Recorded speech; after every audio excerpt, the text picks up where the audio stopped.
เฮ็ดให้นาทุนบ้านบ้านโดยจากข้อนส่วนมันปุ่นปันทางเรียงมันไทยงำยังรักษาพระสักจิตใจก็จะสร้างสรรค์พัฒนาวัดบ้านเราเรียงว่าอภัยวัดบ้านยับสีเนาะวัดบ้านยับสีถึงมันน้อยก็ตามที่มันจิตใจเนาะอันนี้ขอเชิญท่านมาแล้วบ่นายบ้านยับสีพ่อแกเดี๋ยวผมมาฉีมาแล้วบ่ก็ตามคือของกินน้อยประสงค์ใช้ของแรกของกินแซ่บอยู่แล้ว กินน้อยก็หักพอแบ่งกันบุญร่วมบุญถึงต่อไปไว้หมดที่ศักดิ์สิทธิ์ก็ชุนแล้วบอกฉะนั้นขอเชิญทั้งอำนาจการปกครองและเท่าแก่มอบเป็นของขวัญ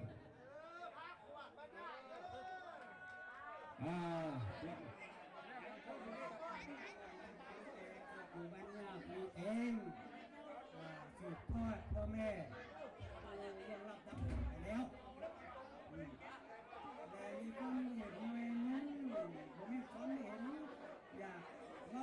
สุดท้ายว่าเนี่ยที่คนดับหัวดับขันไปทำงานระบบมาสวนกับผมเอาหน่อยลานพระอันนี้นี่นะ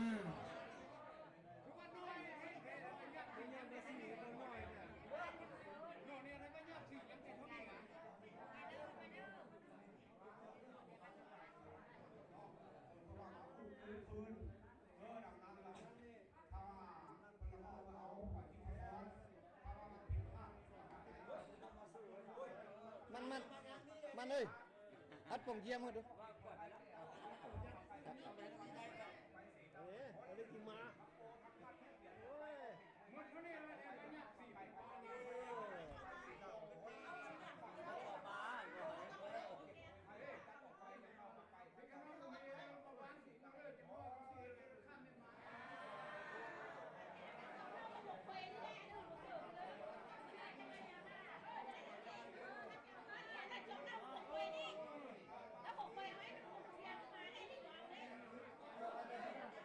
อันนี้เบาเด้อ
คัก